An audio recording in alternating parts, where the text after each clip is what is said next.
तूफानों से आंख मिलाओ सैलाबों पे वार करो।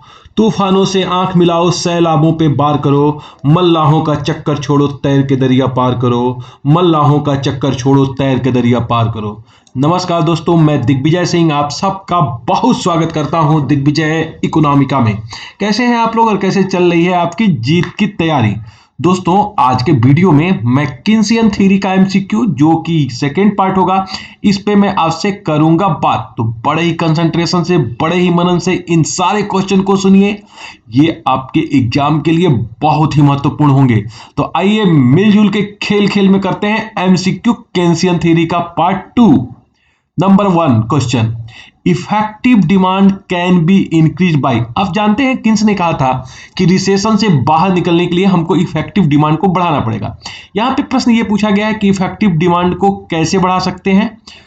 पहला विकल्प है कि इंक्रीज इन टैक्स रेट को बढ़ा के, हायर पब्लिक बारोइंग अधिक लोक ऋण लेके, हायर पब्लिक कंस्ट्रक्शन वर्क ज्यादा जो है कंस्ट्रक्शन वर्क करके, सरकार ज्यादा जो है कंस्ट्रक्शन वर्क करे, या फिर लोअर गवर्नमेंट एक्सपेंडिचर। देखिए दोस्तों, इफेक्टिव डिमांड तब बढ़ेगा जब इकोनॉमी में गवर्नमेंट कुछ ऐसा करे जिससे लिक्विडिटी का इंजेक्शन हो, लोगों के हाथ में परचेजिंग पावर आए। लोग अगर अधिक पैसा रखेंगे तो अधिक खर्च करेंगे, तो इससे इकोनॉमी की कुल मांग, समग्र मांग, प्रभावी मांग बढ़ जाएगी। अगर गवर्नमेंट टैक्स रेट को बढ़ा देती है तो लोगों के हाथ में कम पैसे आएंगे, ये जो है इफेक्टिव डिमांड को घटाएगा। अगर गवर्नमेंट हायर पब्लिक बारोइंग करे, ज्यादा जो लोगों से ऋण ले ले, तब भी लोगों के हाथ में पैसे कम आते हैं, जिससे कि इफेक्टिव डिमांड कम हो जाएगी।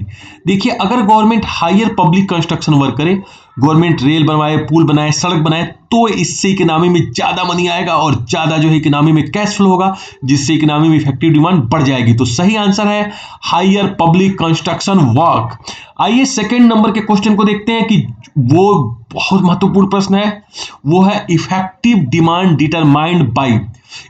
किन्स का जो प्रभावी मांग है उसका निर्धारण होता कैसे। ही प्रश्न ये है कि इफेक्टिव डिमांड का प्रभावी मांग का निर्धारण होता कैसे है। पहला ये है पूर्ति कीमत के द्वारा, सप्लाई प्राइस के द्वारा, आंसर है नहीं। बी है intersection of aggregate demand and aggregate supply, saving and investment intersection, या फिर रिड्यूसिंग रेट ऑफ इंटरेस्ट। देखिए, इकोनॉमी में किस तरीके से इफेक्टिव डिमांड होगा, इसके लिए किन्स ने यह कहा था कि इकोनॉमी में जो एग्रीगेट डिमांड है और एग्रीगेट सप्लाई है, जहां एक दूसरे से इंटरसेक्ट करेंगे, अगर इसे आप सी मान लें और इसे सी प्लस आई माने, और ये जो लाइन है वो है इक्वलिटी लाइन, ओ जेड रेखा, जो कि हम लोगों ने 45 डिग्री पे खींचा हुआ है।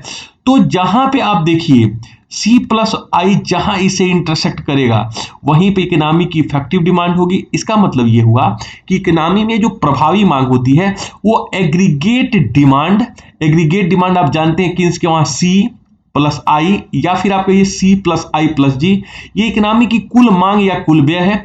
और जहां ये कुल सप्लाई को, वो जेड को जहां भी इंटरसेक्ट करेगी, इंटरसेक्शन होगा, वहीं पे निर्धारित होगा। तो सही आंसर है intersection of aggregate demand and aggregate supply. तो आप समझ चुके होंगे कि किन्स के सिद्धांत में प्रभावी मांग का निर्धारण होता कैसे है। अब देखिए क्वेश्चन नंबर 3 मैंने बड़ा ही ओरिजिनल बनाया है, बढ़िया बनाया है। Keynesian aggregate supply curve. अब पूछा जा रहा है कि किन्स का एग्रीगेट सप्लाई कर्व कैसा होगा। आंसर है वर्टिकल लाइन होगा ऑन जीडीपी पे, हॉरिजेंटल लाइन होगा एक्स एक्सिस पे, वर्टिकल लाइन होगा एक्स एक्सिस पे, और ये होगा नन ऑफ दिस। उत्तर है नन ऑफ दिस। देखिए, जो किन्स का दोस्तों एग्रीगेट सप्लाई कर्व है, किन्स आपको मैं बता दूं एक रिसेशन की इकोनॉमिस्ट है, और किन्स का मानना है कि रिसेशन में कीमत स्तर स्थिर होगा, और जो एग्रीगेट सप्लाई कर्व है, ये जो एक्स एक्सिस है इसके हॉरिजॉन्टल होगा। कहने का मतलब ये है कि विकल्प आपका सही होगा, horizontal line on x axis. लेकिन इसको समझिए, किन्स का ये मानना है, एक्चुअली आप देखिए एग्रीगेट सप्लाई कर्व इस तरह से होता है ऊपर उठते हुए, लेकिन ऊपर उठते हुए एग्रीगेट सप्लाई ये दिखाता है कि कीमत को अगर हम बढ़ाएं तो यहां पे प्रोडक्शन बढ़ जाएगा। P1 से बढ़ के कीमत अगर P2 हुई तो प्रोडक्शन Y1 से बढ़ के Y2 हो जाएगा। किन्स कहते हैं कि मंदी के समय में जो प्रोडक्शन है वो दिया हुआ है, मतलब जो इकोनॉमी में गुड्स एंड सर्विसेज की सप्लाई है वो है। सिर्फ एग्रीगेट डिमांड अगर इकोनॉमी में बढ़ जाए तो एग्रीगेट डिमांड बढ़ने से ही इकोनॉमी में जीडीपी Y1 से बढ़ के Y2 हो जाएगा, और इसी से एम्प्लॉयमेंट भी बढ़ जाएगा और नेशनल इनकम भी बढ़ जाएगा। तो किन्स के वहां सिर्फ समस्या है डिमांड को D1 से D2 करने बढ़ने की। यहाँ पे जो सप्लाई कर्व है वो दिया हुआ है आपके हॉरिजेंटल, इसमें किसी तरह के अपवर्ड ट्रेंडिंग इस तरह का नहीं है कि जो नॉर्मल सप्लाई कर्व में होता है। इसलिए जब क्लासिकल आते हैं तो उनका एग्रीगेट सप्लाई आप देखिए क्या हो जाता, ये जो पोटेंशियल आउटपुट है उस पे वर्टिकल। तो किन्स का यहां से यहां देखिए ये सप्लाई कर्व है किन्स का, जो आप कहेंगे horizontal line and x axis, जो दिखाता है कि कीमत स्थिर बनी रहेगी और ये जो है सप्लाई होगा। Question number 4, assume if investment is zero then which factor make national income positive। ये देखिए जबरदस्त प्रश्न है। कहा गया है कि मान लीजिए इकोनॉमी में इन्वेस्टमेंट जीरो है, तो कौन सा ऐसा फैक्टर है जो राष्ट्रीय आय को पॉजिटिव बनाए रखेगा, शून्य होने नहीं देगा। Rate of interest, marginal efficiency of capital, profit या कंजम्पशन। अब जरा देखिए इकोनॉमी में जो दोस्तों जो नेशनल इनकम है जीडीपी, वो एक्चुअली होता क्या है। इकोनॉमी में जीडीपी होता है सी प्लस आई प्लस जी और प्लस एक्स माइनस एम, ये होता है।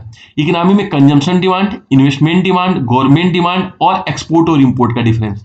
यहां पे कहा गया है कि इन्वेस्टमेंट शून्य है, इसका मतलब अगर मान लीजिए गवर्नमेंट भी नहीं है और एक्सपोर्ट इंपोर्ट भी नहीं हो रहा है, तो सी कंजम्पशन ऐसा चीज है कि ये जो डिमांड इकोनॉमी में पॉजिटिव बनाए रखेगा, इसको जीरो नहीं होने देगा। तो ये बहुत इंपॉर्टेंट क्वेश्चन है, कंपटीशन में दोस्तों बहुत पूछा जाता है कि अगर मान लीजिए कि हम एज्यूम कर लें कि इकोनॉमी में इन्वेस्टमेंट जीरो है, इन्वेस्टमेंट पॉजिटिव नहीं है, तो कौन सा ऐसा फैक्टर है जो राष्ट्रीय आय को जीरो नहीं होने देगा। तो राष्ट्रीय आय को, जीडीपी को जीरो नहीं होने देगा, वो है हमारा कंजम्पशन, क्योंकि ये जो है हमारा एग्रीगेट डिमांड का, जीडीपी के डिटर्मिनेंट का सबसे बड़ा फैक्टर है। तो इसे बहुत इंपॉर्टेंट प्रश्न को याद रखिएगा कि अगर इन्वेस्टमेंट शून्य भी हो जाए तो भी नेशनल इनकम पॉजिटिव बनी रहेगी और ड्यू टू कंजम्पशन, उपभोग के कारण। लास्ट आइए क्वेश्चन नंबर 5, जबरदस्त, animal spirit concept given by. यहां पे मैंने ये पूछा है कि जो एनिमल होते हैं, जानवरों की प्रवृत्ति क्या होती है, एनिमल स्पिरिट, इस अवधारणा को किसने दिया था। Adam Smith, Karl Marx, Keynes और रिकार्डो। दोस्तों मैं बता दूं कि किन्स ने एनिमल स्पिरिट की बात की थी। एनिमल स्पिरिट में किन्स ये बताते हैं कि लोगों में जो प्रवृत्ति होती है वो पशुवत होती है। जब पशु एक दिशा में जाना शुरू कर देते हैं तो सभी पशु उसी दिशा में जाते हैं।